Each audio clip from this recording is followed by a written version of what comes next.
अब आ जाते हैं सवाल कि एक खातून है उसको पता ही नहीं है कि मेरा इस्तिहाज़ा की कौन-सी किस्म है। तो जैसे कि मैंने पिछले दर्स में बताया था, वो किस तरह मुशख़्ख़स करेगी। अगर किसी औरत को ये मालूम ना हो कि उसका इस्तिहाज़ा कौन-सा है, तो जब नमाज़ पढ़ना चाहे तो बिना एहतियात यानी एहतियात की बिना पर ज़रूरी है कि पहले तहकीक करे।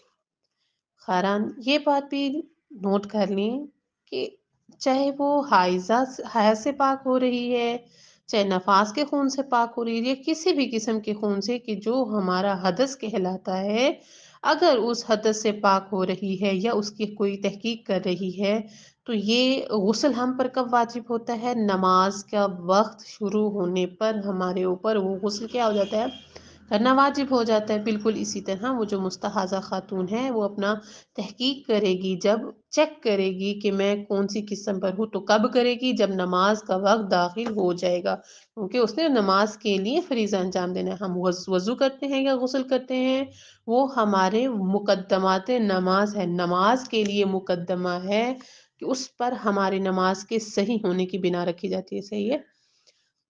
अगर पहले कर लेगी लेकिन बाद में ज़्यादा हो गया, तो वो फरीज़ा उसको फिर नहीं पता चल जाएगा कि पता नहीं अब ज़्यादा हुआ है या नहीं हुआ। तो जब वो नमाज़ पढ़ने लगेगी, नमाज़ पढ़ना चाहेगी, वक़्त दाखिल हो चुका है, उस वक़्त वो तहकीक करेगी। तो एहतियात की बिना पर उसको तहकीक करना क्या है? ज़रूरी है। मसलन थोड़ी-सी रुई किस तरह तहकीक करेंगे? वो तहकीक का तरीका बताया जा रहा है।